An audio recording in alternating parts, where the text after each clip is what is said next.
Hello दोस्तों आज की वीडियो में मैं आपको बताने वाला हूं आपको किस तरीके से मैरिज सर्टिफिकेट के लिए आवेदन करना है। आप घर बैठे खुद भी ऑनलाइन आवेदन कर सकते हैं या आप अपने नजदीकी किसी साइबर कैफे की भी हेल्प से इसको आवेदन कर सकते हैं। मैरिज सर्टिफिकेट एक लीगल डॉक्यूमेंट है दोस्तों। सामाजिक तौर पर तो आप पति पत्नी हो सकते हैं, लेकिन कानूनी तौर पर जब आप माने जाएंगे जब आपके पास मैरिज सर्टिफिकेट होगा। अगर आप अपनी वाइफ के आधार कार्ड में हस्बैंड नेम करेक्शन कराना चाहते हैं तो वहाँ पर भी आपको मैरिज सर्टिफिकेट की आवश्यकता पड़ सकती है। मैरिज सर्टिफिकेट आपको कई बेनिफिट लेने में मदद कर सकता है, या कहीं आप विदेश अपनी वाइफ के साथ जा रहे हैं तो वहाँ पे भी आपको मैरिज सर्टिफिकेट की आवश्यकता पड़ सकती है। दोस्तों इस वीडियो में मैं आपको स्टेप बाय स्टेप प्रोसेस बताऊंगा। आप खुद भी घर बैठे ऑनलाइन अप्लाई कर सकते हैं। हालांकि मैरिज सर्टिफिकेट का प्रोसेस थोड़ा लेंथी है, लेकिन मैं आपको स्टेप बाय स्टेप बताऊंगा। आपको प्रोसेस बहुत ही ईजी लगेगा, आप खुद भी अप्लाई कर सकते हैं। तो चलो दोस्तों अभी हम बात कर लेते हैं मैरिज सर्टिफिकेट के लिए आपके पास क्या क्या डॉक्यूमेंट रिक्वायर्ड होना चाहिए। यहाँ पे मैंने कुछ लिस्ट ये बनाई है, जैसे कि आप देख सकते हैं। मैरिज सर्टिफिकेट रिक्वायर्ड डॉक्यूमेंट क्या रहेंगे? Husband and wife ID proof and date of birth proof. मैं आपको एक चीज क्लियर कर देता हूँ, हस्बैंड का आईडी प्रूफ दिल्ली का होना चाहिए। अगर हस्बैंड का आईडी प्रूफ दिल्ली का नहीं है, अदर स्टेट का है, तो ऐसे में आपको मैरिज सर्टिफिकेट के लिए अप्लाई नहीं करना है। उसके बाद आपको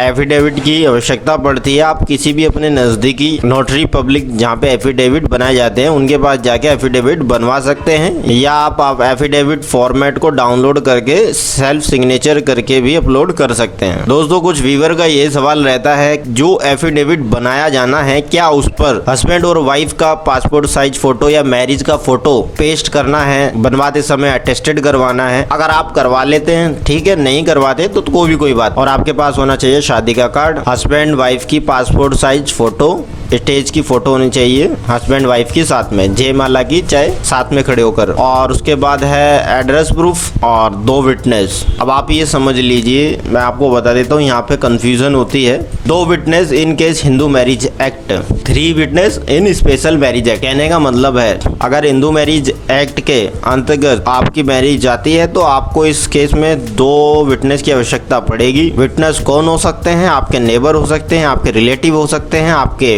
ब्लड रिलेशन में भी हो सकते हैं। और स्पेशल मैरिज एक्ट जैसे मुस्लिम मैरिज होती है, ये स्पेशल मैरिज एक्ट के अंदर आएंगी, जिसमें 3 विटनेस की आवश्यकता पड़ेगी। और मान लो सिख मैरिज, तो यहाँ पर भी 3 विटनेस की आवश्यकता पड़ेगी। दोस्तों मैं यहाँ बता देता हूँ, सिख मैरिज सर्टिफिकेट अप्लाई करते समय आपको किस ऑप्शन को सिलेक्ट करना है। वीडियो के अंत तक बने रहना, आपको स्टेप बाय स्टेप प्रोसेस मैं करके दिखाऊंगा। और दोस्तों जो आपके विटनेस रहेंगे, आपको उनसे एक आईडी प्रूफ और एक डेट ऑफ बर्थ प्रूफ ले लेना है, और साथ ही उनके एक पासपोर्ट साइज फोटो भी ले लेनी है। ऐसा नहीं है कि आपने विटनेस के डॉक्यूमेंट ले लिए और जब एसडीएम ऑफिस विजिट करना होता है आपको ओरिजिनल डॉक्यूमेंट के साथ, तो सारा प्रोसेस तो ऑनलाइन है, लेकिन फिर भी आपको विटनेस को लेके जाना होता है। विटनेस दिल्ली के होंगे या दिल्ली के बाहर के होंगे, ऐसा कोई मैंडेटरी नहीं है। विटनेस कहीं का भी हो सकता है, आउट ऑफ दिल्ली और इन दिल्ली। लेकिन जब आपकी अपॉइंटमेंट होती है, आपको डॉक्यूमेंट वेरीफाई के लिए जाना होता है, तो ऐसे में आपको अपने साथ विटनेस को भी ले जाना जरूरी होता है। दोस्तों मैं आपके लिए अच्छी वीडियो लेकर आता रहूंगा। मैं जितनी भी वीडियो बनाता हूँ आपके लिए ही बनाता हूँ दोस्तों, और आपका ही प्यार हमें ऐसी अच्छी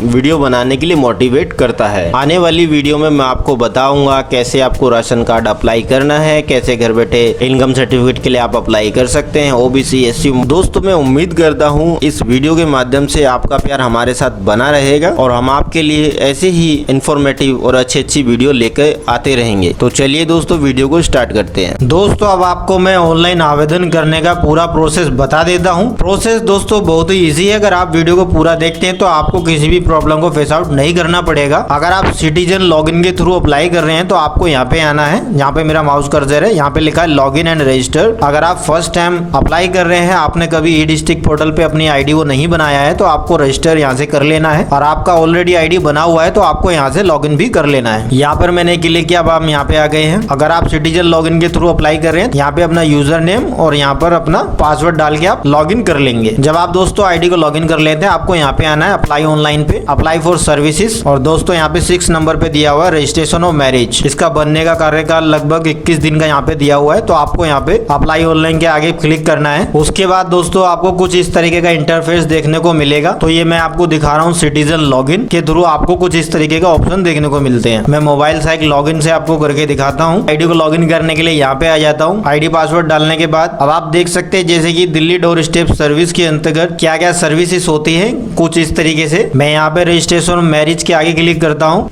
दोस्तों जब आप सिटीजन लॉगिन के थ्रू अप्लाई करते हैं तो वहाँ पे आपको आधार कार्ड का ऑप्शन मिलता है, लेकिन हमारे यूजर पोर्टल पे आधार कार्ड के सिवा मल्टीपल ऑप्शन मिलते हैं। जब आप डोर स्टेप सर्विस के थ्रू अप्लाई करते हैं, मैं आपको पूरा प्रोसेस स्टेप बाय स्टेप करके दिखाऊंगा। बाकी प्रोसेस दोनों का सेम ही रहता है, कोई डिफरेंट नहीं होता, सिटीजन लॉगिन की तरह ही ऑप्शन आते हैं। आप वीडियो को पूरा देखिए, आपको समझने में किसी भी प्रकार की कोई परेशानी होती है तो आप हमें कमेंट बॉक्स में पूछ सकते हैं। दोस्तों यहाँ पे फर्स्ट ऑप्शन में दिया date of solemnization of marriage. कहने का मतलब दोस्तों यहाँ पे है जो भी विवाह की तारीख है आपको वो एंटर कर लेनी है। एग्जाम्पल के लिए यहाँ पे मैं कुछ भी डेट एंटर कर लेता हूँ, बाकी अपने केस में आपको वो डेट एंटर करनी है जिस तारीख में आपकी मैरिज हुई है। और यहाँ पे सेकंड ऑप्शन में दिया हुआ है address of place solemnisation of marriage, कहाँ पर आपकी मैरिज हुई है उस प्लेस का आपको यहाँ पे एड्रेस मेंशन कर देना है। किसी बैंक्वेट में हुई थी, जो भी लोकेशन है, एरिया है, जो आपने शादी के कार्ड में प्रिंट कराया, आपको वो एड्रेस यहाँ पे एंटर कर देना है। उसके बाद है यहाँ पे कंट्री नेम ऑफ मैरिज। जाहिर सी बात है अगर आपकी इंडिया में शादी हुई है तो आप इंडिया ही रहने देना, आपको चेंज करने की जरूरत नहीं है। लोकेलिटी ऑफ मैरिज, तो यहाँ पे सारे ऑप्शन आ जाएंगे। तो यहाँ पे दिल्ली में जितनी भी लोकेलिटी है वो सारी लोकेलिटी आ जाएंगी। जो भी आपकी लोकेलिटी है आपको उसको सिलेक्ट कर लेना है। फॉर एग्जाम्पल के लिए यहाँ पे मैं कुछ भी सिलेक्ट कर लेता हूँ। जैसे ही आप लोकेलिटी सिलेक्ट करते हैं नीचे के ऑप्शन ऑटोमेटिक फिलअप हो जाएंगे। ये देख रहे हैं ना आप, अपने आप ही चेंज हो रहे हैं नीचे वाले। होज खास आ गया। मैं लोकेलिटी चेंज करूंगा तो जो भी आपकी लोकेलिटी है ऑटोमेटिक नीचे वाली ये भरने की जरूरत नहीं है, अपने आप ही ले लेगा। ठीक है। उसके बाद है whether marriage was solemnization at religious place. कहने का मतलब दोस्तों ये है जो आपकी शादी हुई है क्या वो किसी धार्मिक प्लेस पे हुई है, मंदिर, मस्जिद, गुरुद्वारा, कुछ भी हो सकता है। यदि हाँ तो आपको करना है यस। यदि किसी धार्मिक प्लेस में नहीं हुई तो उसके बाद आपको करना है यहाँ से नो।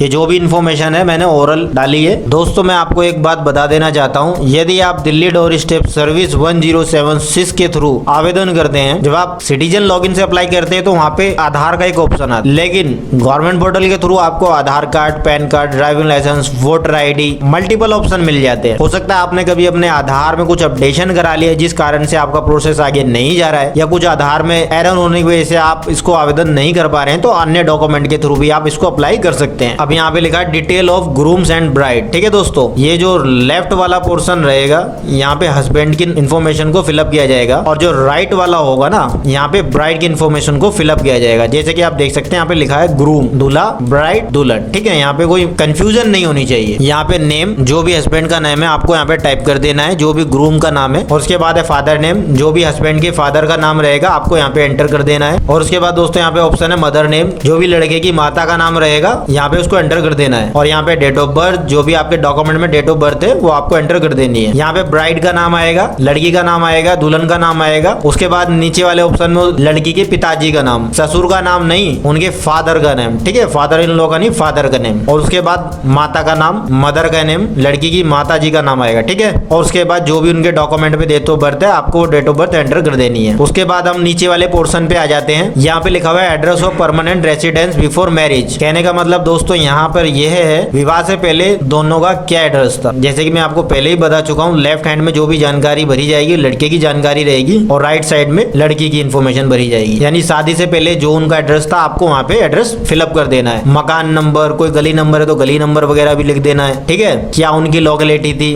जो भी अपनी लोकेलिटी नजदीकी वो आपको सिलेक्ट कर लेनी है। नीचे वाले ऑप्शन ऑटोमेटिक फिलअप हो जाएंगे। ये फॉर एग्जांपल के लिए डाल रहा हूँ, बाकी आपको वो लोकेलिटी, वो एड्रेस डालना है जो आपका अपना है। यहाँ पे लड़की का एड्रेस शादी से पहले क्या था, शादी के बाद तो जाहिर सी बात है वाइफ को एड्रेस अपना चेंज कराना पड़ेगा हस्बैंड के घर का। यदि आप अपने आधार कार्ड में एड्रेस अपडेट करा चुके हैं तो आपको परेशान होने की आवश्यकता नहीं है। आपको यहाँ पर वही एड्रेस फिलअप करना है जो आपका शादी से पहले था। जो भी आपका मकान नंबर था या कोई स्ट्रीट नंबर वो आपको एंटर कर देना। जो भी आपके एरिया की लोकेलिटी थी वो आपको एंटर कर देनी है। फॉर एग्जांपल के लिए मैं यहाँ पे लोकेलिटी को सिलेक्ट कर लेता हूँ। मैं आशा करता हूँ दोस्तों आपको यहाँ तक समझ आ गया होगा। अगर अभी भी आपके मन में कोई कंफ्यूजन है तो आप फॉर्म को गलत फिलअप नहीं कीजिए, आप कमेंट बॉक्स में पूछिए, मैं आपकी हर एक कमेंट का रिप्लाई जरूर करता हूँ। तो दोस्तों अब हम चलते हैं नेक्स्ट प्रोसेस की तरफ। यहाँ पे है बिफोर मैरिज, अब अपन चलते हैं after marriage. Address of residence in Delhi after marriage. शादी के बाद जो भी आपका एड्रेस है आपको वो फिलअप कर लेना है। वही सेम प्रोसेस रहेगा। मकान नंबर, कुछ गली नंबर है तो गली नंबर, लोकेलिटी तो जो आपकी लोकेलिटी है उसको सिलेक्ट कर लेना है। दोस्तों यहाँ पे राइट साइड में ब्राइड्स की डिटेल को फिलअप किया जाएगा। मकान नंबर, कोई गली नंबर है तो गली नंबर, जो भी आपका एड्रेस है, जो भी लोकेलिटी आप उसको सिलेक्ट कर लेंगे। दोस्तों यहाँ पे मैं बात कर रहा हूँ आफ्टर मैरिज की। जो भी एड्रेस है आप एड्रेस एंटर करेंगे, लोकेलिटी वगैरह सिलेक्ट करेंगे। उसके बाद अपन आ जाते हैं नेक्स्ट पे। यहाँ पे हस्बैंड का मोबाइल नंबर, यहाँ पे वाइफ का मोबाइल नंबर। इनकेस वाइफ के पास अगर मोबाइल नहीं है तो सेम मोबाइल नंबर भी आप एंटर कर सकते हैं। Email ID, same email ID भी एंटर कर सकते हैं। मैरिटल स्टेटस बिफोर मैरिज, कहने का मतलब ये है शादी से पहले उनका मैरिटल स्टेटस क्या था। तो यहाँ पे ऑप्शन दिए हुए हैं डिवोर्सी, विडोवर, अनमैरिड। अब ऐसा तो है नहीं भाई किसी का तलाक हो गया या कोई विधवा हो गई वो शादी का अधिकार नहीं है, वो भी तो शादी कर सकते हैं ना। तो आपको ये पूछ लेना है। अब जैसे कि मैं जिनके लिए अप्लाई अभी कर रहा हूँ वो अनमैरिड हैं, शादी से पहले उनका कोई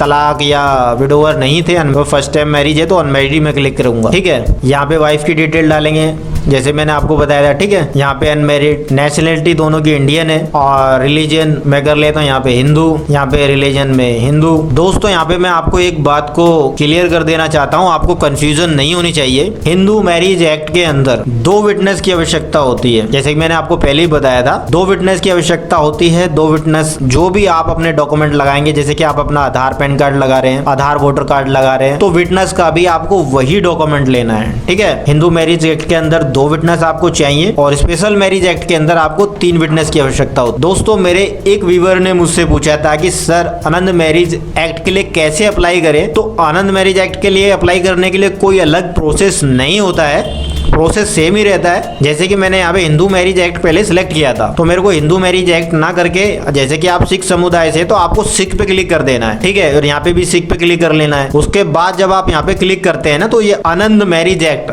आपका ये वाला ऑप्शन ओपन हो जाता है। ठीक है, इसमें भी आपको 3 विटनेस की जरूरत होती है। और अगर आप मुस्लिम समुदाय से बिलोंग करते हैं तो आपको यहाँ पे मुस्लिम कर लेना है, यहाँ पे आपको मुस्लिम कर लेना है। यहाँ पर आपको स्पेशल मैरिज एक्ट के अंदर क्लिक करना है। और स्पेशल मैरिज एक्ट के अंदर जैसे कि मैं आपको पहले भी बताया था, मैं बार बार रिपीट करता चल रहा हूँ, आपको 3 विटनेस की आवश्यकता पड़ती है। ठीक है, तो 3 विटनेस के आधार कार्ड, पैन कार्ड यानी एक आईडी प्रूफ, एक डेट ऑफ बर्थ प्रूफ आपको लेना है। डेट ऑफ बर्थ प्रूफ में आप अदर डॉक्यूमेंट भी ले सकते हैं। अब हम इस वाले पोर्शन पे आ जाते हैं, सिलेक्ट अपॉइंटमेंट टाइप। अगर आपको अर्जेंटली चाहिए मैरिज सर्टिफिकेट तो आपको तत्काल पे क्लिक करना है। अगर आपको जर्नल चाहिए, 21 दिन का जो प्रोसेस मैंने आपको दिखाया था, तो आपको जर्नल पे क्लिक कर लेना है। और यहाँ पे है एंटर फीस अमाउंट। अब कंफ्यूजन सिटीजन को ये रहती है कि यहाँ पे क्या फीस को एंटर किया जाए। जब आप यहाँ पे सही फीस एंटर करेंगे, कंटिन्यू करेंगे, फिर उसका बाद आपका प्रोसेस आगे जाएगा। अब किस केस में कितनी फीस लगती है मैं आपकी कंफ्यूजन को क्लियर कर देता हूँ। अगर आपकी रजिस्ट्रेशन ऑफ मैरिज बिफोर 1 अप्रैल 2014 तो आपका चार्ज लगेगा 550 रुपए, 1550 रुपए जब आपके लगेंगे। अगर registration marriage 120 days above, registration marriage 120 यानी 120 डेज,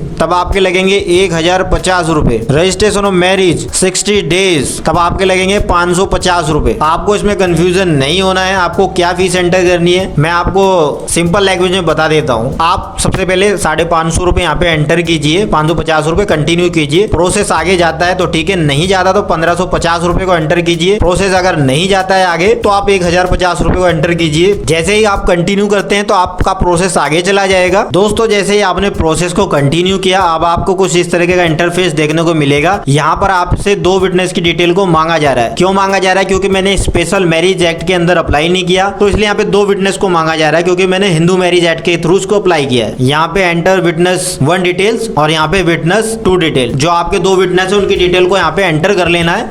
जो भी आपके विटनेस का नाम है आपको विटनेस का नाम एंटर कर देना है, उनके पिताजी का नाम एंटर कर देना है। और यहाँ पे आइडेंटिटी टाइप में मैं आपको बता देता हूँ, जो भी डॉक्यूमेंट आप रजिस्ट्रेशन करते समय अपने देंगे वही डॉक्यूमेंट आपको विटनेस से भी लेने हैं। ऐसे नहीं आपने रजिस्ट्रेशन करते समय अपना आधार वोटर कार्ड दे दिया और विटनेस से आपने ले लिया आधार कार्ड पैन कार्ड। तो इस चीज का आप विशेष ध्यान रखें, जो भी आप डॉक्यूमेंट रजिस्ट्रेशन करते समय अपने देते हैं वही डॉक्यूमेंट आपको विटनेस से भी लेने हैं। विटनेस का मकान नंबर, जो भी उनके घर का एड्रेस है, गली नंबर वगैरह कुछ है तो वो भी डाल देना है आपने। जैसे मैंने यहाँ पे पैन कार्ड को सिलेक्ट किया है, पैन कार्ड नंबर यहाँ पे एंटर कर देंगे। ठीक है, उसके बाद जो भी उनकी लोकेलिटी सिलेक्ट कर लेना। अगर विटनेस दिल्ली के हैं तो यहाँ पे दिल्ली को सिलेक्ट कर देना है। अगर आउटसाइड है अदर स्टेट के तो यहाँ पे अदर स्टेट को सिलेक्ट कर देना है। उसके लिए यहाँ पे भी सेम सेम प्रोसेस है विटनेस 2 के लिए। जैसे कि आपने विटनेस 1 में डिटेल को एंटर किया है, वैसे ही विटनेस 2 में भी डिटेल को एंटर कर देंगे। वही बेसिक डिटेल को आपने यहाँ पे एंटर कर लेना, नेम, फादर नेम, विटनेस की आईडी। जैसे कि मैंने पैन कार्ड से रजिस्ट्रेशन किया था, तो पैन कार्ड नंबर एंटर, यहाँ पर पैन कार्ड नंबर एंटर कर देना है। मकान नंबर जो भी उनका है, विटनेस हमारे दिल्ली से है तो यहाँ पे मैंने दिल्ली को सिलेक्ट किया है। जैसे ही आप यहाँ से लोकेलिटी को सिलेक्ट कर लेते हैं, बाकी ऑप्शन अपने आप ही फिलअप हो जाते हैं नीचे के। और यहाँ पे पिन कोड एंटर कर लेना है, जो भी उनका पिन कोड है। और उसके बाद प्रोसेस को यहाँ से कर देना है कंटिन्यू टू सपोर्टिंग डॉक्यूमेंट। उसके बाद आपको डॉक्यूमेंट अपलोड करने हैं। जैसे कि आप देख रहे हैं दोस्तों, जैसे ही हमने कंटिन्यू किया, यहाँ पे डॉक्यूमेंट अपलोड का पोर्शन आ चुका है। जो भी बेसिक डिटेल थी हमने फिलअप किया।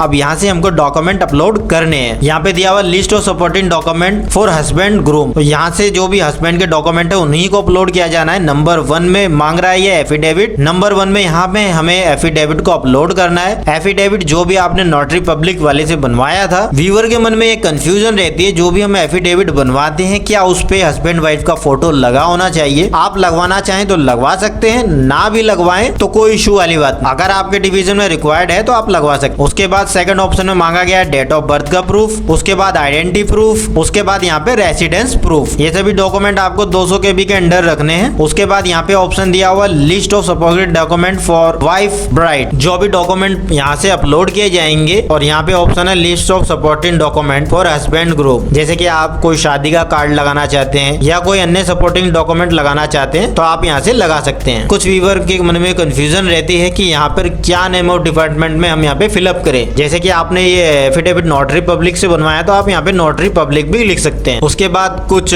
व्यूअर के मन में कंफ्यूजन होता है कि यहाँ पे डॉक्यूमेंट क्या हम मेंशन करें। जो भी आपका एफिडेविट होता है उसके ऊपर एक डॉक्यूमेंट नंबर लिखा रहता है, तो आप उस डॉक्यूमेंट नंबर को यहाँ पे फिलअप कर सकते हैं। क्या डॉक्यूमेंट नंबर हो सकता है, जब आप नोटरी पब्लिक वाले से एफिडेविट बनवाते हैं तो वहाँ पे DL कुछ करके आपको डॉक्यूमेंट नंबर लिखा होता है, तो उसी को आपको यहाँ पे एंटर कर देना है। यहाँ से दोस्तों मैंने फाइल को अपलोड कर दिया है। अगर आप एफिडेविट नहीं बनवाना चाहते हैं, यहाँ से आपको एक एफिडेविट का ऑप्शन दिया हुआ है जनरेट एफिडेविट। जब आप इस पे क्लिक कर देते हैं, कुछ इस तरीके का एफिडेविट ये जनरेट हो जाता है, जिसपे डिपेंडेंट आप हस्ताक्षर करके भी अपलोड कर सकते हैं। एफिडेविट को यहाँ से मैं अपलोड कर चुका हूँ। जो आप डॉक्यूमेंट अपलोड कर रहे हैं क्या उसकी क्वालिटी ब्लर तो नहीं हो रहा, आप यहाँ से व्यू पे क्लिक करके भी देख सकते हैं। उसके बाद यहाँ पे ऑप्शन आते हैं फोटोग्राफ अपलोड करने के लिए। यहाँ पर पहले ऑप्शन में मांगा जाता है हस्बैंड ग्रूम का फोटो, यानी हस्बैंड का फोटो, मैरिज सेरेमनी का फोटो, जयमाला करते समय या स्टेज का जो भी फोटो आपका हस्बैंड वाइफ का साथ में खींचा होगा वो फोटो आपको अपलोड करना है। और तीसरे ऑप्शन पे है वाइट ब्राइड, यानी